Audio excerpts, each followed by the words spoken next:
Greetings and salutations, everyone. I hope everyone is doing well today. Today I have a variety of terrifying cryptid encounters to share with you. Before we get into them, a couple links. As you know, I rely on Patreon, PayPal, and my merch to help the channel to continue to grow and go. The links to Patreon and PayPal are in the description below. My merch is displayed directly under the video. Also, Dogman Frightening Encounters, Volume 1, 2, and 3, the audiobook versions. They were written and researched by Tom Lyons, narrated and produced by me, Jeffrey Nadolny.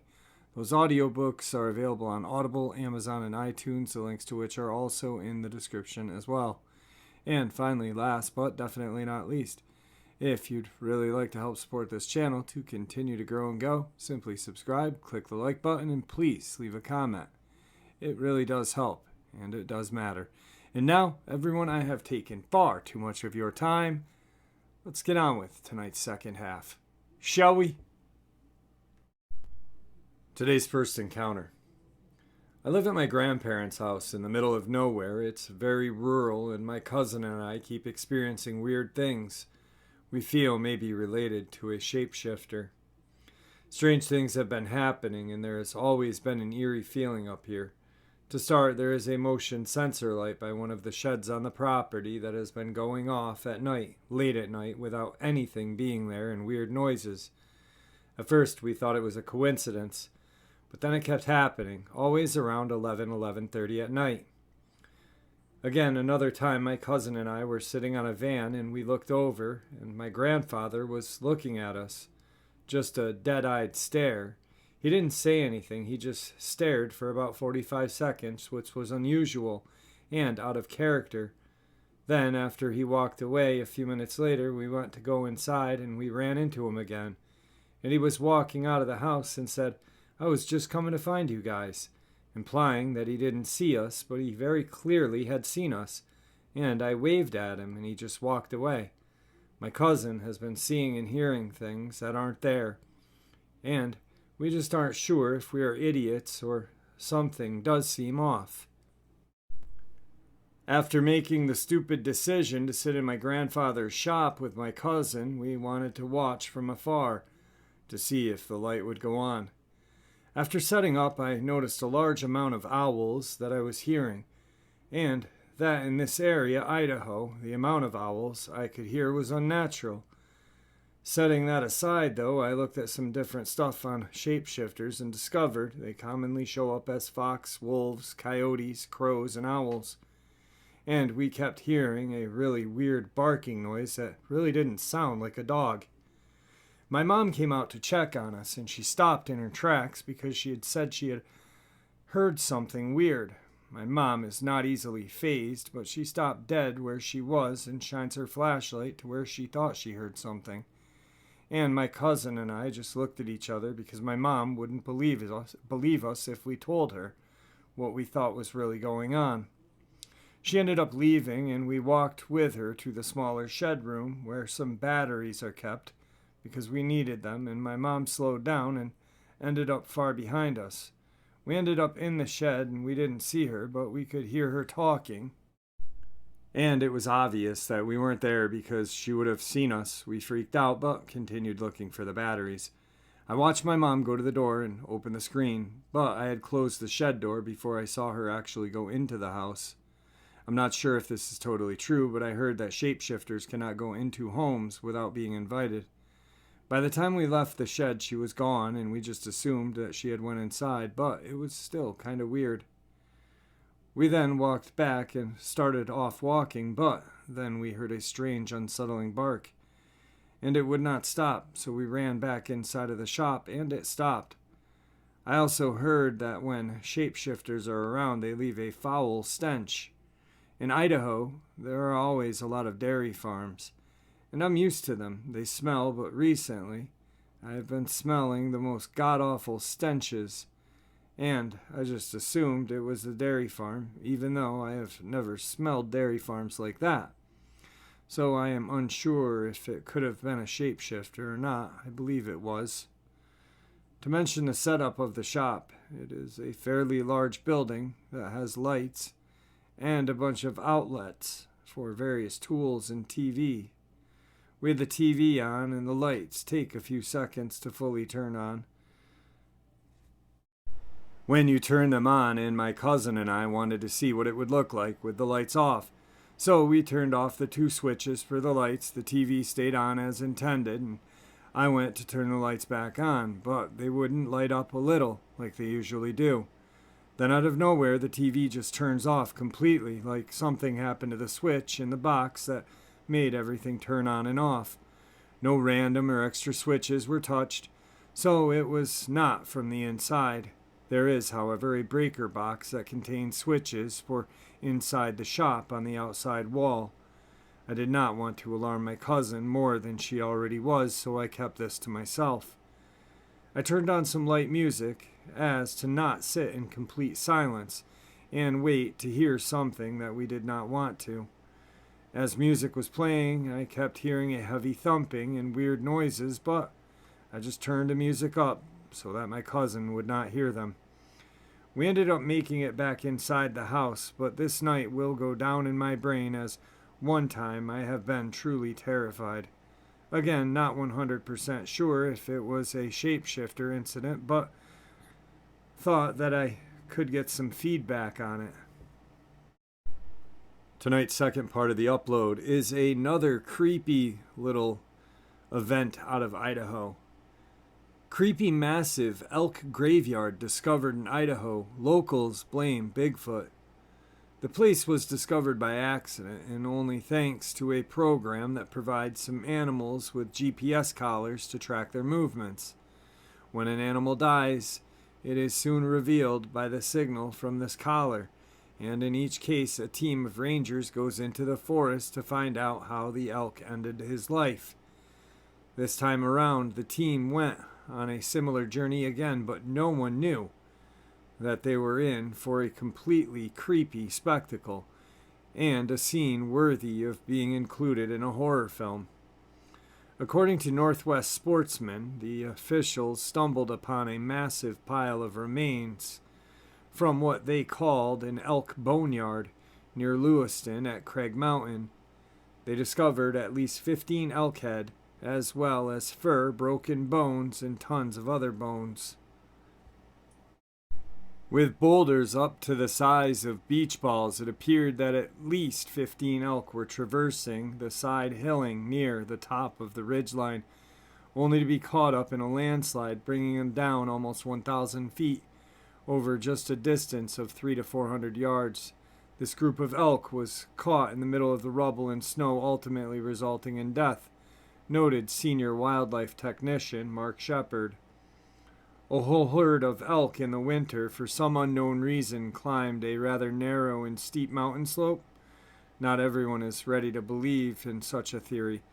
According to local residents, Bigfoot has been seen reportedly in this region. What if they were responsible for the death of the elk? One commentator writes, "I lived near that place and often heard tales of Bigfoot living in the forest. What if it was they who threw the carcass of the elk from the mountain?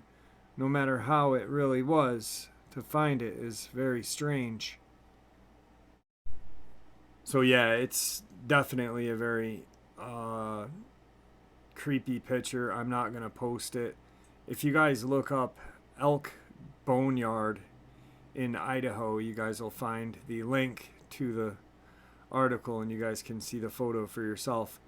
It is just a mass amounts of elk, and it doesn't look like a landslide could have caused this. It's very strange looking, and I do see why local residents would see or think a Sasquatch was responsible for it. So, tonight's third experience. Hey everyone, my name's Dave, and this is my experience with the Uvis lake creature. So my dad and I thought it'd be a good time to go catfishing at Uvis Lake, just outside of Gilroy, California. We pull up near the dam and get our things ready. We start walking toward the water when my dad slips on a piece of wood, but gets back up. He's totally fine.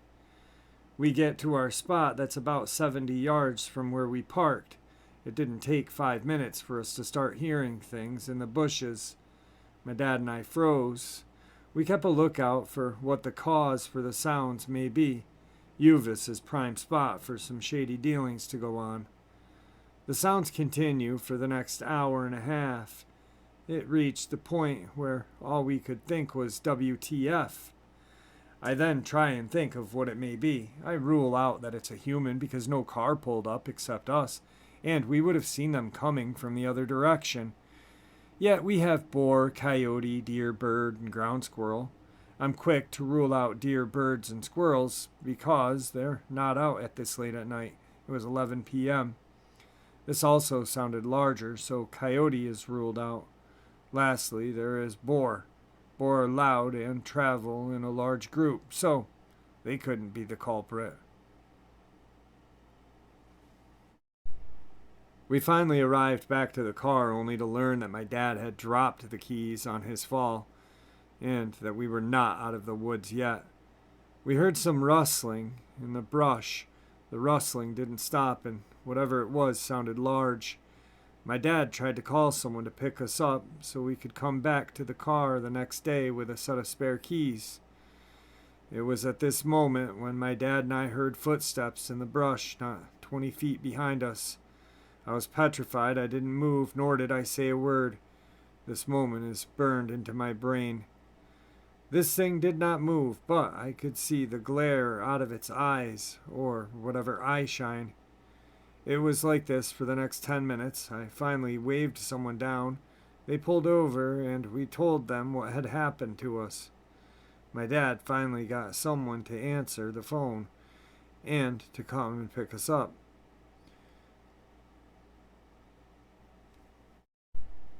When we did make it back to the car the next day, the car was fine. I just want local people to know, don't go to Uvis Lake at night. Tonight's final encounter. I had an experience in Cannington, Ontario that I believe relates to the topic of Dogman. One night I was driving home heading towards town on the road that I lived on. As I came down a small hill into a slight valley, I saw two animals running on the gravel shoulder of the road.